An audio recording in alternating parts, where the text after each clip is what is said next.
Mapagpalang araw sa inyo, Sir Seth, at sa lahat ng nakikinig sa channel mo. Ako nga po pala si Victor, nakatira sa Santa Maria, Bulacan. Ang kwentong ibabahagi ko sa inyo ay nangyari ng minsang magbakasyon kami ng asawa ko sa parte ng Ormoc, sa may Leyte, sa probinsya kung saan nakatira sina Lolo Mauricio at Lola Adelfa. Dekada 90 mahigit nang magbakasyon kami at ng mga panahong ito ay hindi pa namin alam na mag-aapat na bang buntis na pala ang misis kong si Sonia. Kaya't nung mag-aya nga ang nanay kong si Marites na magbakasyon sa mga magulang niya, walang pagdadalawang isip na sumama na kami ni Sonia. Tamang-tama at nataon din namang wala akong pasok sa trabaho ng 3 linggo. Isa pa kahit papano ay makita at makilala ni Sonia ang abuelo at abuelo ko. Nga pala mga kagiliw, si Lola Adelfa ay kilalang mangkukulam sa lugar na tinitira nila. Pero sa pagkakaalam ko hindi siya katulad ng ibang mambabarang o mangkukulam na kung sino-sino na lamang ang kinukulam kapag matipuhan. Kahit wala namang ginagawang masama sa kanilang taong bibiktimahin. Hindi ganoon si Lola. Katunayan, sa baryong tinitirahan nila ay nire-respeto silang dalawa ni Lolo Mauricio ng mga tao at pinupunta ng ibang mga naninirahan sa karatig baryo para humingi ng tulong sa kanya kapag nababarang ang mga ito o kaya naman ay nakulam. Hindi naman siguro iba sa atin, Sir Seth, diba, na ang isang mambabarang ay may kakayahan ding manggamot ng mga taong binarang at kinulam. O kahit na yung mga naengkanto at naaswang, kaya din nilang gamutin yon. Isa ito sa mga natatanging kakayahan ng mambabarang na bibihira lamang nilang ginagawa. Alam naman natin na kapag nasa ganong larangan, ang isang tao ay pawang kasamaan lamang ang namumutawi sa isipan nito. Lingid naman sa aking kaalaman na maging si Lolo Mauricio ay may tinatago din palang lihim at natuklasan ko lamang yun mga kagiliw nang minsang niligtas niya kami ng asawa kong si Sonia sa kamay ng aswang na nagnanais biktimahin ang misis ko at ang anak ko. Nasa kadulu-duluhang baryo na naninirahan ng abuelo ko at malayo sila sa mga kapitbahay. Kung susumahin ko magmula sa huling bahay na madadaanan namin papunta sa tinitirahan nila, ay mga nasa mahigit 10 minuto din ang layo. Nang nasa bahay na nga kami ni Lolo Mauricio, napansin kong walang pagsidla ng siyang nararamdaman ni Lola Adelfa. Habang nakikipagkwentuhan sa aking ina at kay Sonia, tuloy ay hindi ko maiwasan na mapangiti at panakanakang tinitingnan sila habang tinutulungan ko si Lolo na magkatay ng manok. Kagapay namin sa pagkakatay noon ay ang binatilyong si Amando na nasa edad 17 anyos pa lang. Siya ang inuutos-utusan ni Lolo Mauricio tuwing may pinapabili sila sa bayan. Minsan naman ay isinasama ni Lolo Mauricio ang binatilyo sa bukid. Sa ilang araw na pamamalagi namin sa bahay ni Lolo Mauricio, ay nagrereklamo ng asawa ko. May kakaiba daw siyang nararamdaman tuwing papatak ng gabi. Ayon sa kanya, ay may mga naririnig daw siyang kakaibang huni sa bakuran ng bahay tuwing sasapit ang kalaliman ng gabi nun. Maliban doon ay parang may kumakaluskos umano sa dingding ng bahay, kaya't hindi siya nakakatulog ng maayos. Nung una ay pinagsawalang bahala niya na lamang ang naririnig pero kalaunan, hindi niya na talaga kayang baliwalain pa. Naiistorbo na kasi ang pagpapahinga niya. Baka naman gawa lang ng kung anong ligaw na hayop yung kaluskos ng naririnig mo, Sonia. Huwag mo nalang pansinin kung sakali man na may marinig ka ulit. Sabi ko sa misis ko, dahil sa ayokong mag-isip siya ng kung ano-ano. Isa pa ay wala naman akong naramdaman kahit na ano tuwing matutulog na kami. Katunayan niyan ay napakaimbingan ng tulog ko. Kaya hindi ko alam kung dapat bang paniwalaan ko ang sinasabi niya. Pero para wala nang maraming satsat pa at hindi na ako kulitin ng kulitin ni Sonia, sinabi ko na lamang sa kanyang itatanong ko kay Lola Adelfa kung may mga hayop bang nagagawi sa kanilang bakuran pagsapit ng gabi. Kung ako kasi ang tatanungin, Palagay ko ay ligaw na hayop lamang ang naririnig ng misis ko tuwing nasa kasarapan na ako ng tulog. Pero dahil sa kilala ko na si Sonia at alam ko kung gaanong kalikot ang isipan niya, kaya't sinabi ko sa kanyang kakausapin ko si Lola. Nang banggitin ko kay Lola Adelfa ang tungkol sa sinabi ng asawa ko, mahinang tinawanan lang ako bago nagwika nga. Huwag daw mag-alala si misis.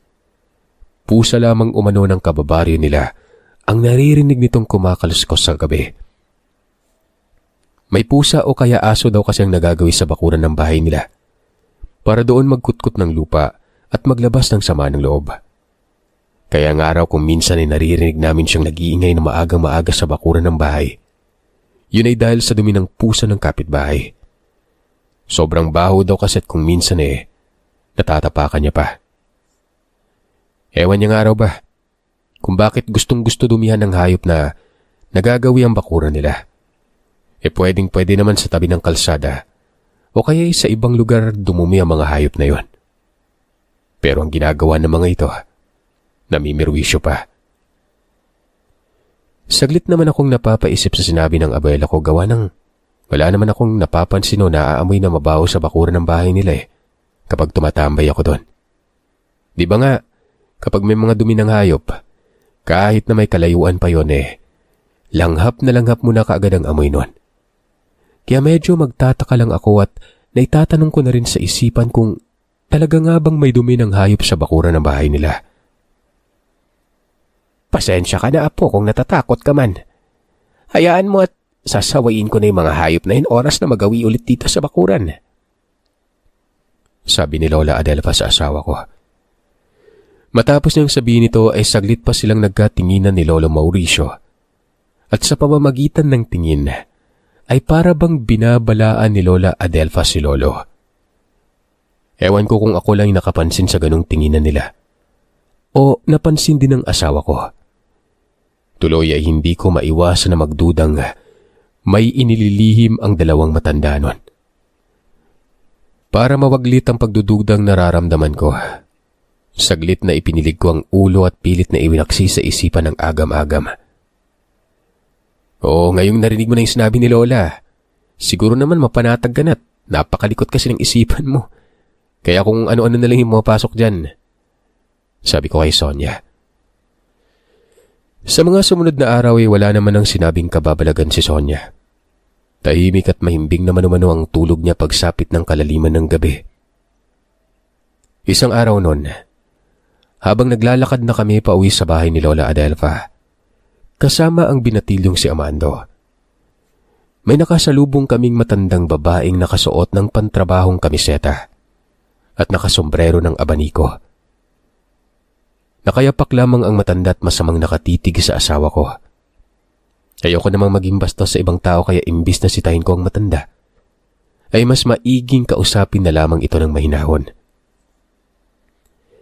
Inunahan ko na siya ng pagbati ng magandang tanghali at nginitian bilang paggalang sa mga nakakatanda. Saglit lamang na sumulyap sa akin ang matanda at paasik na tinitigan ako. Pagkatapos ay muling ibinalik sa asawa ko ang tingin. Partikular na sa tiyan ng misis ko noon. Sungit ng matandang yun Siya na nga tong binati imbis na sitayin sa ginawa niyang pagtitig sa masama sa asawa ko Siya pa tong galit. Sabi ko pa. Nang tuluyan na naming nalagpasan ng matanda, ay may kakaiba akong nalalanghap na napakalansang amoy. At alam kong nanggagaling sa matandang yon ang mabahong amoy. Pero hindi ko na lamang ito pinagtuunan ng pansin. Salip ay nagpatuloy na lamang kami sa paglalakad. Makaraan ng ilang minuto ay napalingon ako kay Amando nang balaan niya akong mag-ingat sa matandang nakasalubong namin. Nang tanungin ko naman siya kung bakit, medyo nagulat ako sa naging sagot niya. Ayon kay Armando, pinaghihinala ang aswang sa lugar nilang matanda. At baka may gawin yun na hindi maganda sa amin. Lalong-lalo na sa asawa ko. Wika pa niya ay nakatira sa katabing sityo ang matandang yon. Kaya't nakapagtatakang nagawi ito sa kanilang baryo sa katanghaliang tapat. Sandali, may nakapagpatotoo na ba dito sa lugar ninyo na totoong aswang talagang matandang yon? Tanong ko kay Armando at hindi na muna pinaniwalaan ang sinasabi niya tungkol sa matanda. Wala pa naman, pero mas mabuti na yung sumunod na lang tayo at umiwas sa matandang yon. Nang sa ganun ay walang magiging problema lalo na po kay Ate Sonia. Magalang na sagot ng binatilyo. Tapos ay sinipat ang tiyan ni Sonia. Ganun ba? Sige. Huwag kang mag-alala at tatandaan ko yung mga sinabi mo. Maiksing tugon ko. At sa hindi malamang dahilan ay nakaramdam ako ng kaba. Lalo na nang mabanggit ang pangalan ng asawa ko. Sa totoo lang, Sir Seth, naniniwala naman ako sa aswang at sa iba pang kababalagan. Alam ko kung ano ang kahihinatnan kapag nakainkwentro ka ng ganong klaseng nilalang.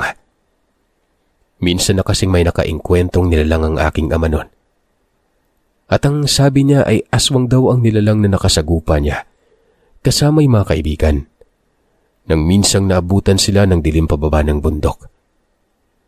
Pero ganun pa man ay malakas ang paniniwala ko na kung sakaling may mangyari man na hindi inaasahan, alam kong hindi kami pababayaan ni Lolo at Lola Adelfa. Pagdating namin sa bahay, napansin kong wala si Lolo Mauricio. Tinanong ko si nanay kung nasaan ito at bakit hindi ko siya nakita. Si Lola Adelfa ang sumagot at sinabi niyang may pinuntan lang daw si Lolo. May inaasikaso lamang ito saglit pero uuwi din naman daw ito kaagad. Bakit mo hinahanap ang lolo mo, apo? Nakangiting tanong ni Lola. Wala naman pula. May usapan lang kasi kami ni Lolo nakaraan na isasama niya ako sa bukid eh. Ang akala ko pumunta na siya ng bundok at nakalimutan niya akong isama. Tugon ko. Hindi na nakasagot pa si Lola Adelfa dahil pinunta niya na ang lalaking sunod-sunod na tumawag sa pangalan niya mula sa labas ng bahay. Nang sumilip ako sa bintana ay nakita ko ang isang matandang lalaki na halos lumuhod na at nakikiusap kay Lola Adelfa na tulungan ito. Pasimpleng pinakinggan ko ang usapan ng dalawa at kung ano ang kailangan ng lalaki at bakit halos nagmamakaawa na siya sa lola ko. Ayon sa matandang lalaki ay nasa ospital ang anak nitong babae at kasalukuyan ay hindi pa nagigising dahil sa pambubugbog ng asawang lasinggero. Ang masama pa, kahit na nakakamatos na ang anak niya ay ito pa rin ang sinisisi ng lasinggerong asawa sa mga nangyari. Kung sana hindi na sumugod ang anak niya sa bahay ng babaeng kinakalantarin ng asawang lasinggero, hindi sana'y hindi ito napagbuhatan ng kamay at na ospital. Sobrang kapal umano ng abok at walang paglagyan ng kahambugan ng lasinggerong asawa ng anak niya. Ang gusto ng matanda ay makagante sa asawa ng anak niya sa pamamagitan ng ulam. Gusto niyang mas triple pa sa paghihirap na sinapit ng anak niya ang sasapitin ng lalaki noon. Halos pabulong ang naging sagot ni Lola. Pero malakas ang kutob kong pinagbigay niya ang pakiusap ng matandang lalaki. Nakita kong tinanggap niya ang bitbit na plastik ng matanda na sa palagay ko'y damit ang laman nun. Nang maramdaman kong patapos na ang usapan ng dalawa, mabilis na akong umalis sa pagkakasilip at umayos na ng upo. Makaraan ng ilang sandali, pumasok na si Lola at dire-diretsyong naglakad papunta sa silid na pinagbabawal niyang lapitan namin at buksan. Pagpasok ni Lola Adelfa sa silid, nahagip ng paningin ko ang mga boteng may lamang langis. Nasa tingin ko ay mga ugat na mga punong kahoy ang mga nakahalo sa loob ng boteng yon. At nakalagay ito sa altar na nasa loob ng kwarto. Hindi kasi agad na isara ng abuela ko ang kwartong pinasukan niya. Nalimutan niya siguro na naroroon ako't nakaupo sa tapat ng silid na ipinagbabawal niya sa amin ni nanay.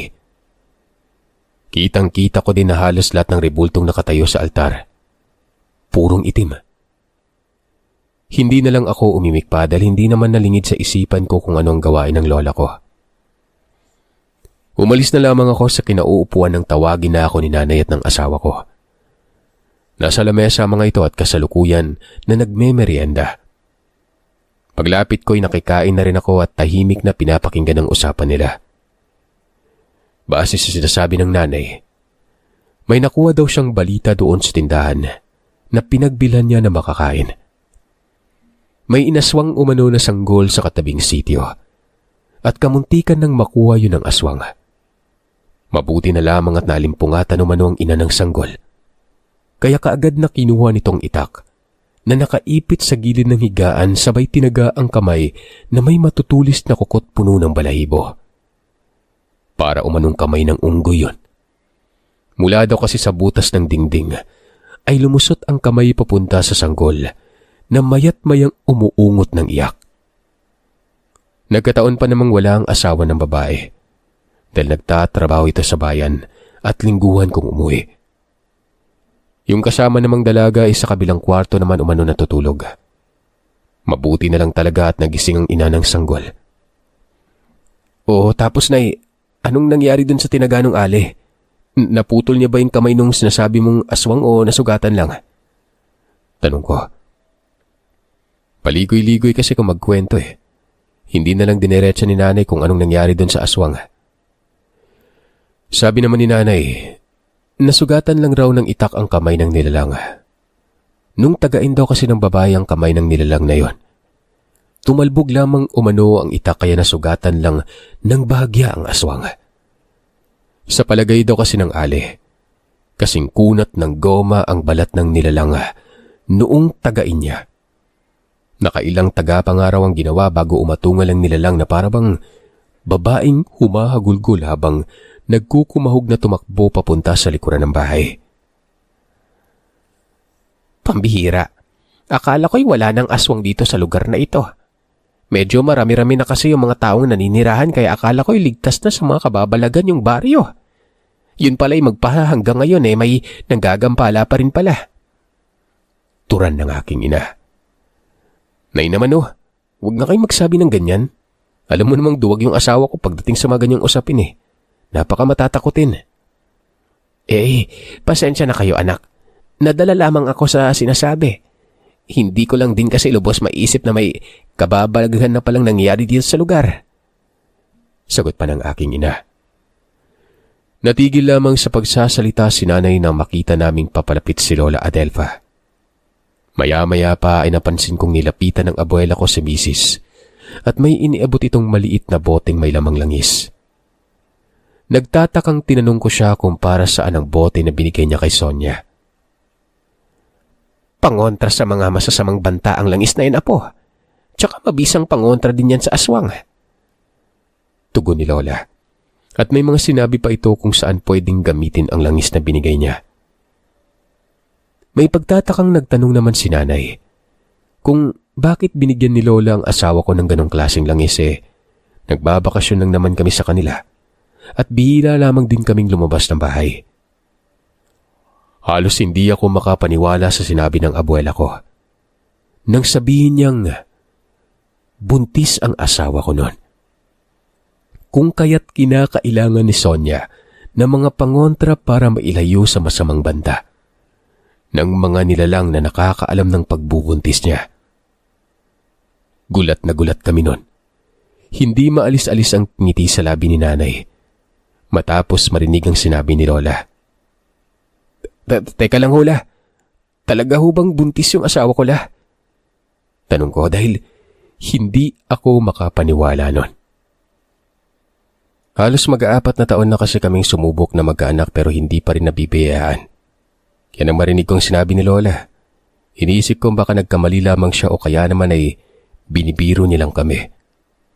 Kahit nga si nanay hindi din makapaniwala sa narinig dahil sa alam niya kung gaano namin kagustong magkaanak ni Sonia. Inulit namang sabihin sa amin ni Lola Adelfa na buntis nga ang asawa ko. Sa tansya niya ay mag-4 na buwan na ang nasa sinapupunan ng misis ko.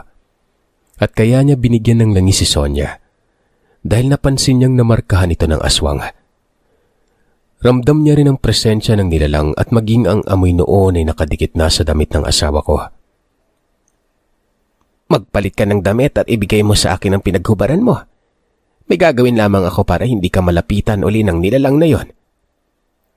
Utos ni Lola. Bigla namang sumabat si Amando at nagwikang nakasalubong namin ng matandang bantog na aswang nung pauwi na kami. Sinabi niya rin na nakita niya nakatitig sa tiyan ni Sonia ang matanda. Kaya nga binalaan niya kami kanina na iwasan ng matandang bantog na ito kung sakali man na makasalubong namin ulit. Kaya naman pala, maiksing sambit ni Lola. Ano kaya naman pala, Lola? Tanong ko. Sinabi ni Lola sa akin na batid niyang mamayang gabi lang ay bibisitahin ng isa pang aswang ang asawa ko. Kaya naman mas maiging pagpatak ng 6:00 ng hapon ay nasa loob na ng kwarto si Sonia. Huwag kaming mag-alala dahil may mga pangontra naman na siyang nilagay sa labas ng pintuan ng kwarto namin. Nang sa ganoon ay walang makakapasok na mga masasamang nilalang at tanging kaming 3 lamang ni Sonia at ni Nanay ang pwedeng makapasok. Maliban doon ay wala nang ibang makakapasok dahil sa mga pangontrang nilagay niya. Nagtaka ko sa sinabi ni Lola. Gawa ng bakit niya nasabing kaming 3 lang ang pwedeng makapasok sa loob ng kwarto. Bakit si Amando at si Lolo Mauricio hindi pwede? Sa pagkakaalam ko naman ay mga ordinaryong tao lamang ang dalawa, gaya namin ni Nanay at ni Sonia. Para mapawi ang agam-agam ko sa isipan, ay tinanong ko si Lola kung pwede bang makapasok sa loob ng kwarto namin si Lolo at Amando. Sa pagkakaalam ko ay mga normal lang naman silang tao at di kaya niya. Hindi makatingin sa akin ng diretso si Lola Adelfa. Hindi niya din sinagot ang tanong ko. Sa halip ay iniba niya ang usapan. Gusto ko pa sanang magtanong ulit pero agaran naman akong pinigilan ni Nanay at sinabihang wag nang kulitin si Lola. Sundin ko na lamang umano ang mga sinasabi niya para walang mangyaring hindi maganda. Malakas ang ginawa kong pagbuntong hininga bago tumangunon. Sumapit ang takip silim. Tulad ng bilin sa amin ni Lola. Nasa loob na ng kwarto ang asawa ko kasama si Nanay. Habang ako naman ay labas-pasok sa kwarto namin, naghahanda ako ng pagkain. Matapos ko makapaganda ay napansin kong hindi mapalagay ang abuela at abuelo ko. Paruot parito silang naglalakad at parabang may malalim na iniisip. Nagulat pa nga si Lola nang tanungin ko siya kung ayos lamang ba sila ni Lolo o kung may problema ba dahil ilang minuto ko na silang napapansing hindi mapalagay. Kanina pa ako nagpabalik-balik sa kusina, kaya't nakikita ko yung ginagawa nila. Wala naman, Apo. Sige na, asikasuhin mo na yung asawa mo at huwag mong palabasin ang kwarto ngayong gabi. Ipaalala mo din sa nanay mo ang binilin ko sa kanya. Sagot ni Lola. Tumango ako at ipinagpatuloy na ang ginagawa. Makaraan ng ilang oras, habang nag-uusap ang asawa ko at si Nanay, napansin kong parang tumatagas ang langis na binigay ni Lola. Nakalagay lamang kasi ito malapit sa higaan namin kaya't nakita ko ang pagtagas nito. Sandali akong bumangon para tingnan yon. Kumpirmado.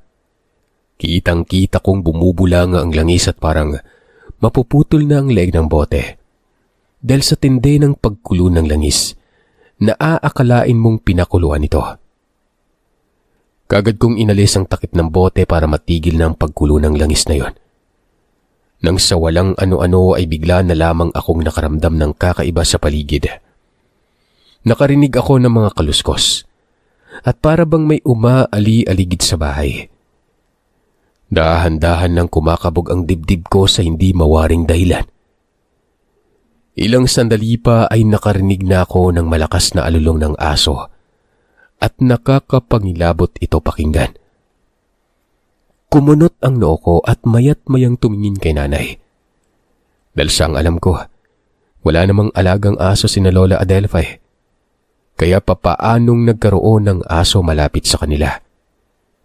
Isa pa, gaya ng nabanggit ko kanina, may kalayuan ang mga kapitbahay niya.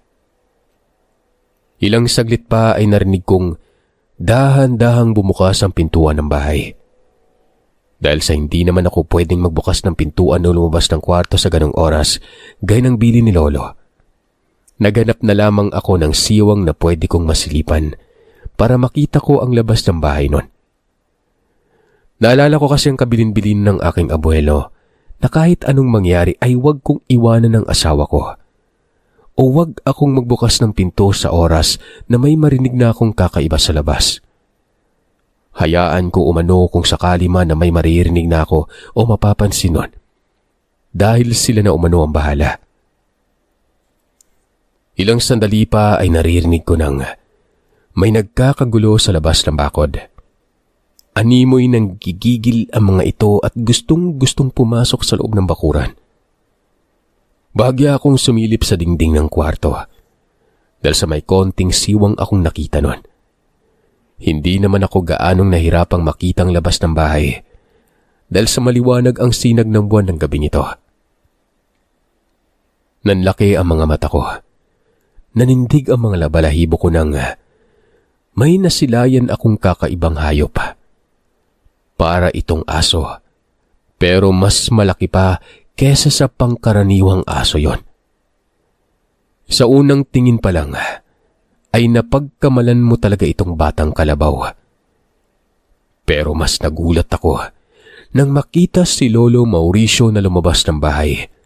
Kasunod si Lola Adelfa na walang tigil sa pagbanggit ng mga katagang ibang lingwahe. Natakot pa ako sa isiping baka may masamang mangyari sa kanila.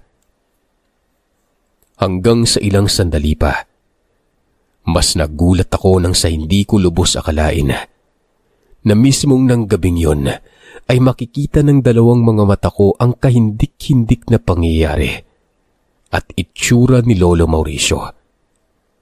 Nagpalit ng anyo ang lolo ko. Literal na nag-iba ng wangis. Biglang humaba ang nguso nito na parang aso. At ang katawan niyang uugod-ugod na ay bigla na lamang naging kawangis ng isang malaking nilalang na napapalibutan ng makakapal na balahibo. Napakapangit niya at nakakatakot. Habang si Lola naman napansin kong nagpapahid ng langis sa buong katawan. Narinig ko pang panay ang pagsasalita niya ng mga lingwahe na tanging siya lamang ang nakakaintindi.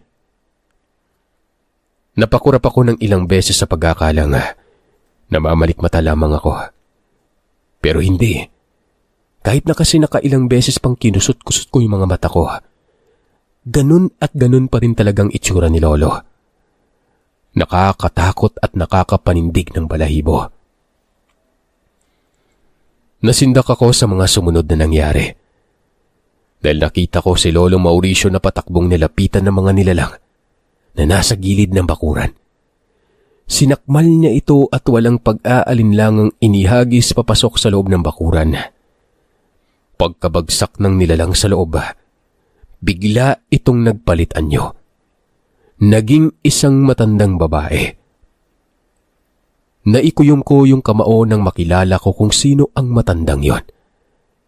Siya lang naman ang matandang masamang nakatitig kanina sa asawa ko habang naglalakad kami pa uwi. Agad namang sumugod ang lola papunta sa bumagsak na nilalang at walang habas na pinaghahambalos niya iyon ng latigong bitbit niya.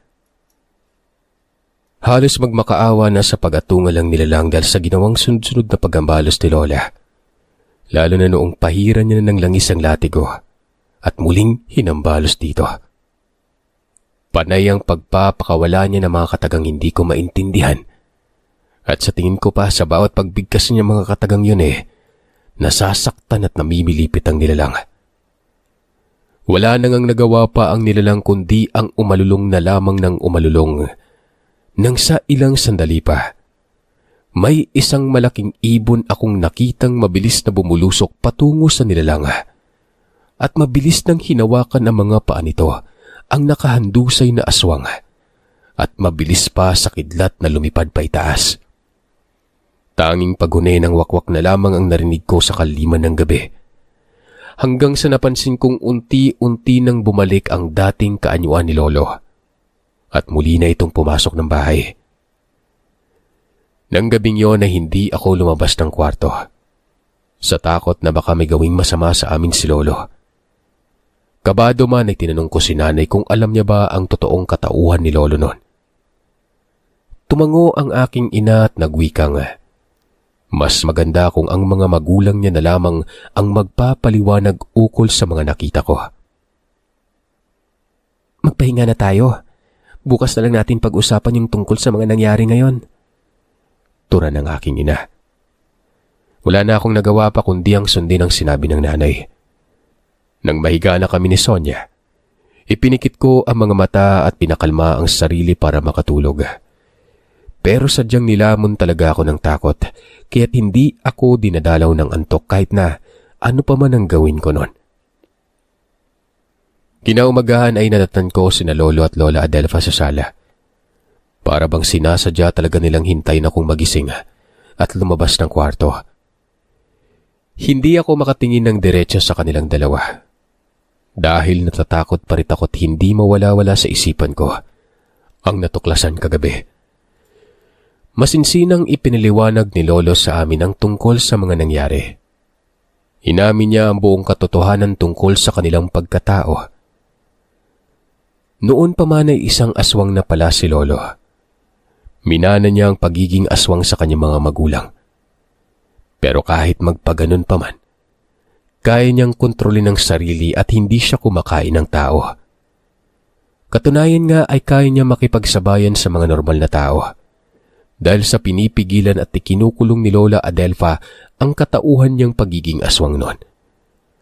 Lumalabas lamang ang pagiging aswang niya sa loob ng katawan kapag kinakailangan at kapag nanganganib ang buhay ng kanyang pamilya. Alam yon ni nanay at ang dahilan nga kung bakit maagang pinaalis si nanay sa poder nila. Dahil sa ayaw ni Lola na pati ang aking ina ay mahusgahan ng ibang tao. Lalo na yung mga hindi talaga nakakakilala sa kanila ng lubusan. Yun bang nakikinig lamang sa mga usap-usapan patungkol sa kanila. Ayaw ni Lola ng ganon. Ayaw niyang habang lumalaki ang aking ina ay nakakarinig ito ng hindi maganda. Nang sumagi sa isipan ko si Amando, tinanong ko na rin sa kanila ang tungkol sa binatilyo. Ay naman kay Lola, apo ng batikang mambabarang si Amando na natalo at napatay ni Lola nang minsang gamutin niya ang taong binarang ng Lola ni Amando. Bago tuluyang binawian ng buhay ang mambabarang, ay ibinilin kay Lola Adelfa ang binatilyo. Nasa edad 5 taon pa lamang na mapunta sa kanila ito, kaya't alam ng binatilyo ang totoong pagkatao nila. Bigla naman akong napatingin kay Amando na kakalabas lang ng silid nito. Sinabi ni Lola Adelfa sa amin na huwag na raw kaming mag-alala pa dahil binigyan na nila ni Lolo Mauricio ng leksyon ng aswang. Una pa lang kasi ay alam na nila na ang mag-asawang nakatira sa katabing sitio ang nilalang na gustong bumiktima sa misis ko. Mukhang hindi yata nakilala ng mag-asawang yun na apo ako ng batikang mangkukulam. Sinabi niya rin ang aswang na rin na yun ang sala rin doon sa sanggol na kamuntikan ng tangayin nung nagdaang gabi sa karatig lugar. Triple ang binigay niyang leksyon sa aswang. Kaya tiyak na hindi na basta-bastang uulit pa yon na magasik ng lagima. Ang gusto namin ni Lolo mo, hanggat nandito kayo sa poder namin ay malaya kayong nakakapagsaya dahil alam namin na ngayon lang kayo nakakapagpahinga at makapagliwaliw. Saad ni Lola. Matapos nga naming makapag-usap at magkaliwanagan, taos puso kaming nagpasalamat kay Lolo at Lola. Dahil sa kanila kaya hindi natuloy ang binabalak ng nilalang na biktimahin na magiging panganay kong anak. Na mga sumunod na araw wala nang nanggagambala pa sa aming aswang. Hanggang sa tuluyan na kaming nakaalis sa baryo kung saan ipinanganak ang aking ina.